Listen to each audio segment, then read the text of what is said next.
نحمدہ ونصلی علی رسولہ الامین المکین الحنین الکریم الرؤوف الرحیم اما بعد فاعوذ باللہ من الشیطان الرجیم بسم اللہ الرحمن الرحیم۔ واجب الاحترام ساتھی، اللہ تعالیٰ کا بے پناہ لطف و کرم اور اس کا احسان عظیم ہے کہ جس کی توفیق سے ہم اس کے ذکر کے لیے اس کے گھر میں جمع ہیں۔ آج اللہ کی توفیق سے ہم اپنے سبق کا آغاز سورہ آل عمران کی آیت نمبر 13 سے کریں گے۔ اللہ کریم نے ارشاد فرمایا: قد کان لکم آیات فی فئتین التقاتا فئۃ تقاتل فی سبیل اللہ واخری کافرۃ یرونہم مثلہم رأی العین واللہ یؤید بنصرہ من یشاء ان فی ذلک لعبرۃ لأولی الابصار۔ کہ بے شک تمہارے لیے ان دو جماعتوں میں ایک نشانی ہے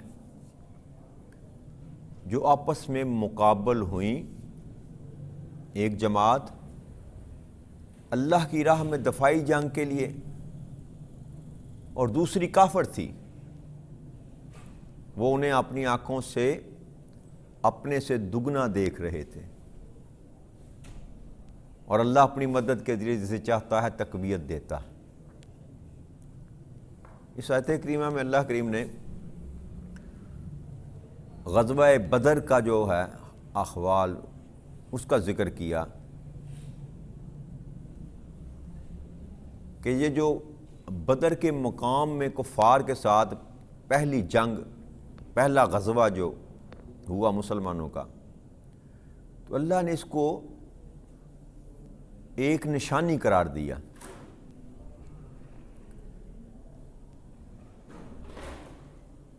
اور ساتھ یہ بھی فرمایا کہ ان میں دو جماعتیں آمنے سامنے تھیں۔ ایک جماعت تو وہ تھی جو اللہ کے لیے تھی اور وہ دفاعی جنگ لڑ رہی تھی، اور دوسری جماعت وہ تھی جو کافر تھے، اور ان کو وہ انہیں اپنی آنکھوں سے دگنا دیکھ رہے تھے۔ تو بدر کے میدان میں اللہ کریم نے عجیب طرح کی مدد جو تھی نا مسلمانوں کی، پہلے تو جب آقا کریم صلی اللہ علیہ وسلم مدینے سے باہر نکل کر بدر کے مقام تک پہنچے تو وہاں پر جو ریتلی زمین تھی نا، وہاں پر آپ نے اپنا پڑاؤ کیا اور کنووں پر قبضہ کر لیا، اور مشرکوں اور کافروں کے آنے سے پہلے آپ اپنا خیمہ زن ہو چکے تھے وہاں پر، اور جو باقی کنویں بچے تھے ان کو بند کر دیا گیا۔ تو جب مشرک اور کافر آئے، وہ جب سفر کر کے آئے تھے، پیاسے تھے، تو ان کو پینے کے لیے پانی نہ ملا۔ اور پھر ایک اللہ کریم نے ایک رحمت یہ کی کہ بارش برسا دی، جس سے جو ریتلی زمین تھی وہ تو پختہ ہو گئی بارش کے پانی سے، اور جہاں پر کفار اور مشرکین پڑے ہوئے تھے وہ تھوڑی سی مٹی والی جگہ تھی، وہاں پر دلدل ہو گئی۔ ایک اسباب تو یہ اللہ کریم نے پیدا فرمائے، اور دوسرا جو سب سے بڑی اللہ کریم نے مدد فرمائی، جس کا ذکر کیا اللہ کریم نے، کہ کفار کو مسلمانوں کی تعداد دگنا نظر آ رہی تھی۔ کہ جب کافروں نے دیکھا نا مسلمانوں کو، تھے تو وہ 313، لیکن ان کو وہ 626 نظر آئے، کم و بیش جو اللہ فرما رہے ہیں دگنے نظر آئے۔ اور ایسی ہی حالت مسلمانوں کو اللہ کریم نے کی کہ مسلمانوں نے جب ان کو دیکھا جو 900,000 کے قریب تھے، وہ ان کو آدھے نظر آئے۔ تو اس طرح اللہ کریم نے کافروں کو پہلے ہی نظر میں مسلمانوں کو زیادہ دکھا کر رعب اور دبدبہ ڈال دیا، اور مسلمانوں کو کافروں کا لشکر آدھا دکھا کر مسلمانوں کی ڈھارس بندھا دی، حوصلہ دے دیا۔ حضرت ابن مسعود فرماتے ہیں کہ بدر والے دن ہمیں مشرک کچھ زیادہ نہیں لگے تھے، یعنی کہ جو اللہ بیان فرما رہے ہیں وہ یہ ہیں کہ مسلمان ان کو دگنا نظر آ رہے تھے، اور اس کے مقابلے میں حضرت ابن مسعود رضی اللہ تعالیٰ عنہ فرماتے ہیں کہ جب ہم نے غور سے دیکھا کہ پھر بھی ہمیں یہ معلوم ہوا کہ وہ گنتی زیادہ نہ تھی، اور ایک روایت میں تو یہ آتا ہے کہ وہ بہت ہی کم مقدار ہمیں نظر آئی۔ تو کسی سے ہم نے اپنے ساتھی سے پوچھا کہ یہ تعداد کتنی ہوگی، تو ایک ساتھی نے کہا کہ یہ 70 کے لگ بھگ ہوں گے، یعنی کہ 1000 کا لشکر کہ یہ 70 کے لگ بھگ ہوں گے۔ تو دوسرے نے کہا نہیں 70 نہیں، یہ 100 کے قریب ہیں۔ تو اللہ کریم نے ان کی ایسی مدد کی کہ وہ جو تھوڑی سی جماعت تھی تو ان کو یہ حوصلہ دیا کہ یہ تھوڑے سے لوگ ہیں، یہ تمہارے مد مقابل نہیں ہوں گے۔ لیکن جب وہ ان میں سے کچھ جنگی قیدی پکڑا گیا نا تو اس سے سوال کیا گیا کہ کتنے لوگ تھے، تو اس نے کہا تعداد تو بہت زیادہ تھی لیکن مجھے گنتی نہیں پتا۔ تو جب ان سے پوچھا گیا، ایک روایت میں آقا کریم صلی اللہ علیہ وسلم نے پوچھا کہ یہ سچ تم یہ بتاؤ کہ کتنے اونٹ تم ذبح کرتے تھے، تو اس نے کہا کبھی 9 اور کبھی 10۔ تو آقا کریم صلی اللہ علیہ وسلم نے فرمایا کہ وہ یا 900 تھے یا 1000 تھے، کہ ایک اونٹ 100 بندے کے لیے کافی ہوتا ہے۔ تو تعداد 900 اور 1000 کے درمیان تھی، لیکن مسلمانوں کو کبھی وہ 70 نظر آئے، کبھی وہ 100 نظر آئے، یا کبھی 300 یا 400 500 نظر آئے ہوں گے۔ یہ بندوبست اللہ کریم نے کیا۔ اور جب مد مقابل ان کا لشکر آیا نا، اور ایک بہت اور بڑی جو ان میں تفریق تھی نا دو جماعتوں میں، ایک تفریق تو یہ تھی کہ ایک طرف جو لوگ تھے وہ کفار جو تھے، وہ جب آ کے خیمہ زن ہوئے تو شراب و شباب کی ان کی محفلیں چل رہی تھیں، ناچ گانا ہو رہا تھا اور ہلڑ بازی ہو رہی تھی، اور ان کو اپنی تعداد کی زیادہ ہونے کا زوم بھی تھا کہ یہ چند ہیں، ان کو ابھی ہم جو ہے نا ختم کر دیں گے۔ اور اس زوم میں وہ اپنے شراب پیتے رہے، شباب رقص و سرود کی محفلیں سجا رکھی تھی، انہوں نے تماشا لگا رکھا تھا۔ اور دوسری طرف جو جماعت تھی جو نبی اکرم صلی اللہ علیہ وسلم کے ماننے والے تھے، وہ اللہ کی بارگاہ میں سجدہ ریزیوں میں مصروف تھے، اللہ کی طرف آس لگا کر لو لگا کر اللہ کریم سے دعائیں مانگنے میں انہوں نے رات کو بسر کیا۔ اور یہ آقا کریم صلی اللہ علیہ وسلم بھی ساری رات اللہ کی بارگاہ میں عبادت کرتے رہے اور یہ کہتے رہے کہ مولا کریم یہ بس یہی ہے میرے پاس، اگر ان کا نام و نشان آج زمین سے مٹ گیا تو قیامت تک تیرا نام لینے والا کوئی نہ بچے گا۔ تو آقا بھی دعائیں کرتے رہے اور روتے رہے ساری رات، اور اسی طرح مسلمانوں کا بھی عالم تھا۔ تو یہ واضح فرق بھی تھا کہ ایک طرف دنیا پرست تھے اور دنیا کی عیش و عشرت میں مبتلا اور دنیا کے لیے ہی لڑنے والے تھے، اور دوسری طرف اللہ اور اللہ کے رسول کے ماننے والے تھے اور اللہ کے لیے ہی لڑنے کے لیے آئے تھے اور اللہ سے ہی مدد کے طلبگار تھے۔ تو پھر اللہ کریم نے مدد کی۔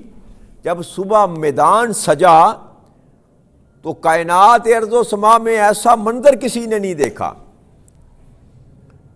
کہ تلوار بعد میں چلتی تھی اور گردن پہلے کٹ جاتی تھی۔ صحابہ کے پاس چھڑیاں تھی، کھجور کی چھڑیاں اور درختوں کی ٹہنیاں، ان کے ساتھ کفار کے سر کاٹے گئے۔ یہ منظر آسمان نے نہیں دیکھا تھا پہلے کبھی۔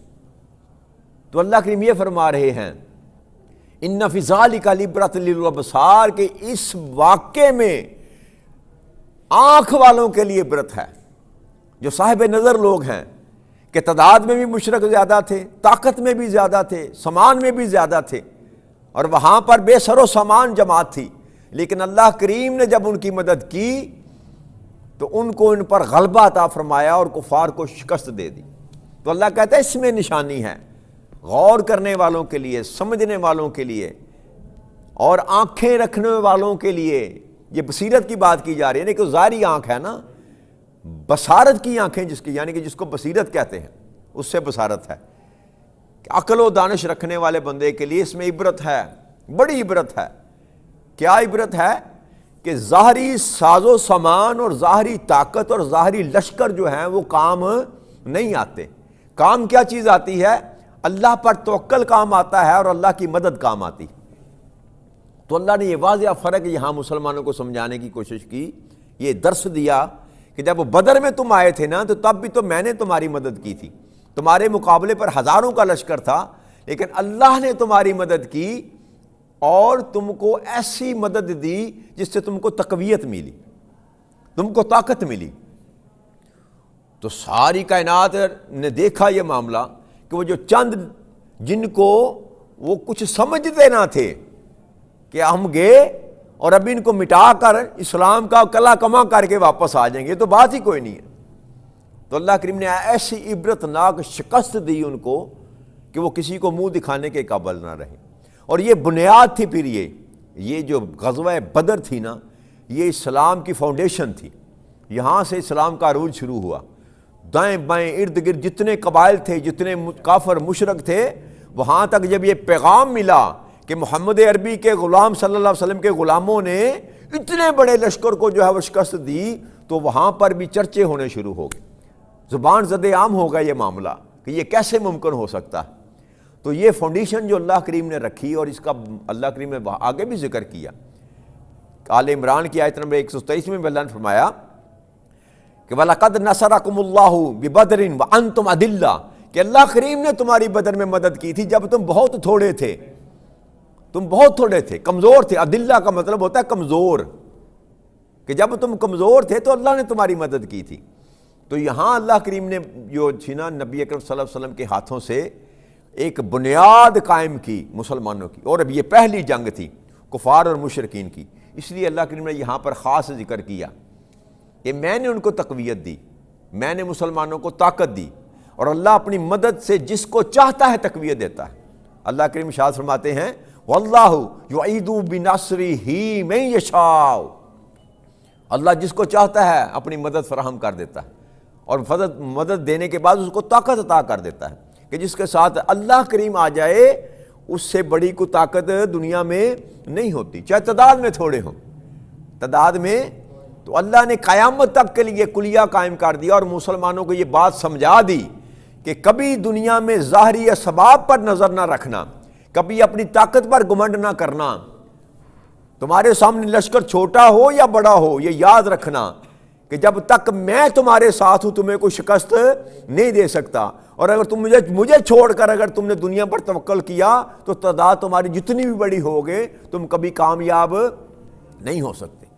اور یہ اللہ کریم نے دکھایا، احد کے میدان میں شکست دی، احد کے میدان میں، اور حنین کے میدان میں جب جنگ ہوئی تو 12,000 کا لشکر تھا مسلمانوں کا کم و بیش، لیکن وہاں پر بھی پاؤں اکھڑ گئے، جب اپنی تعداد کی طرف دیکھا تو پاؤں اکھڑ گئے۔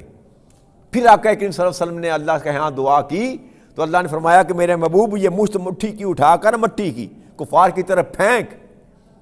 تو آقا کریم صلی اللہ علیہ وسلم نے زمین سے مٹی اٹھا کر کفار کی طرف پھینکی تو وہ مٹی ان کی آنکھوں میں پڑی، جس کے چہرے پر پڑی اس کے چہرے بگڑ گئے، گر پڑے، ایسے لگا جیسے طوفان آ گیا ہے۔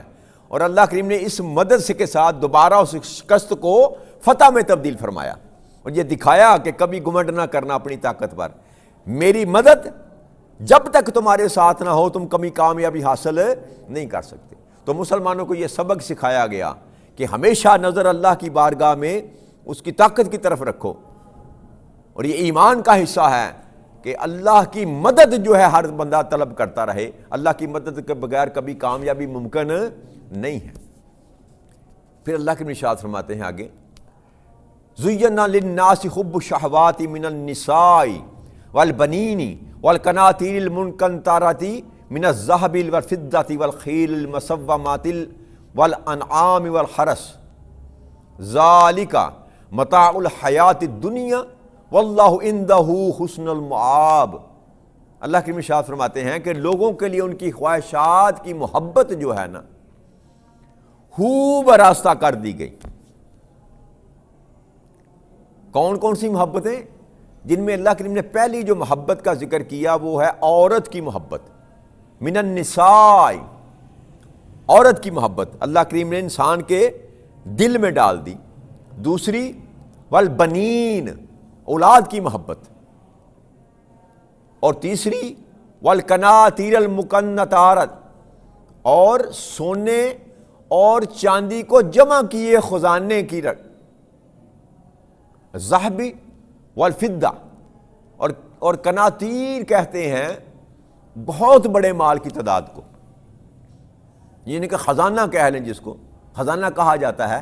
اور قناطیر جو ہے اس کے مختلف پیمانے تفاسیر کی کتابوں میں ملتے ہیں، کہیں پر 10,000 دینار ہیں، کہیں 12,000 دینار ہیں، اس کو قناطیر کہتے ہیں۔ تو اللہ فرما رہا ہے یہاں اس کو آپ خزانہ کہہ لیں نا، آپ تعداد کو چھوڑیں، مختلف روایتیں ہیں، کہیں 10,000 ہے، کہیں 12,000 ہے، اور بھی کئی تفسیر میں ملتی ہیں، یعنی کہ مال کا خزانہ، بہت بڑے مال کی تعداد، مال کی محبت، اولاد کی محبت، عورت کی محبت، اور سونے اور چاندی کو جمع کرنے کی محبت، اور پھر نشان کیے ہوئے خوبصورت گھوڑوں کی محبت. یعنی کہ وہ جب دور تھا نا، وہاں لینڈ کروزر اور پراڈو نہیں ہوتی تھی، گھوڑے ہوتے تھے، جس کے پاس جتنا اچھا گھوڑا ہوتا تھا، اور نشان زدہ نشان لگائے ہوتے تھے نا قیمتی گھوڑوں کو. جیسے آج بھی آپ دیکھیں نا آرمی وغیرہ کے یا ریسی جو گھوڑے ہوتے ہیں ان پر نشانیاں لگائی جاتی، تو نشان زدہ گھوڑے اس وقت ان کی بڑی قیمت ہوتی تھی. یوں سمجھ لیں جیسے آج کل لینڈ کروزر اور پراڈو ہے نا، کسی امیر آدمی 3-3 4-4 کروڑ کی گاڑیاں ہیں، اس وقت میں وہ گھوڑے تھے. تو وہ انسان کے تفاخر کا باعث ہوتے تھے، جس قدر قیمتی اور زیادہ گھوڑے کسی کے پاس ہوتے اتنا وہ مالدار گنا جاتا تھا. تو اللہ اس کی ذکر فرما رہے ہیں. اور پھر فرمایا والانعام والحرث، اور مویشی اور کھیتی باڑی، یعنی کہ جتنے جس کے پاس مال ڈنگر زیادہ ہوگا، مال پہلے تو مال کہا ہی اس کو جاتا تھا نا، بھینس گائے کو مال کہا جاتا تھا نا، مال ڈنگر اس کو کہا جاتا تھا، وہ طاقتور اور مالدار گنا جاتا تھا، اور جس کے پاس زمین زیادہ ہوتی تھی. تو یہ ساری قسمیں اللہ کریم نے گنوا دی کہ ان کی محبت جو ہے نا تیرے سینے میں، یہ میں نے آراستہ کی ہے. یہ خواہشات جو ہیں نا انسان کی، ان کی محبت اللہ کریم فرماتے ہیں زُيِّنَ لِلنَّاسِ حُبُّ الشَّهَوَاتِ، یہ محبت میں نے آراستہ کر کے تمہارے دل میں رکھ دی، میں نے بنا کر رکھی محبت میں. اور پھر یہ فرما دیا ساتھ ہی ذَلِكَ مَتَاعُ الْحَيَاةِ الدُّنْيَا، لیکن یہ یاد رکھو یہ سب دنیاوی زندگی کا سامان ہے، یہ سب کا سب دنیاوی زندگی کا سامان ہے. واللہ عندہ حسن المآب، اور اللہ کے ہاں، اللہ کے پاس بہتر ٹھکانہ ہے. یہ ساری باتیں کرنے کے بعد ساتھ یہ بات یاد کرا دی کہ یہ جو کچھ بھی میں نے تمہارے لیے آراستہ کر کے رکھا ہے نا، تمہارے دل میں بھی سجا دیا اور یہ دنیا کو سجایا، یہ یاد رکھنا کہ یہ دنیاوی زندگی کا سامان ہے، اس میں کچھ بھی آخرت کا نہیں ہے. اور جو میرے پاس ہے نا، اللہ کے پاس بہتر ٹھکانہ ہے، اللہ کے پاس بہتر ٹھکانہ ہے. اسی بات کو انشاءاللہ اللہ نے چاہا تو کل تھوڑا سا اور بیان کریں گے. وما علینا الا البلاغ المبین. والسلام علیکم ورحمۃ اللہ وبرکاتہ.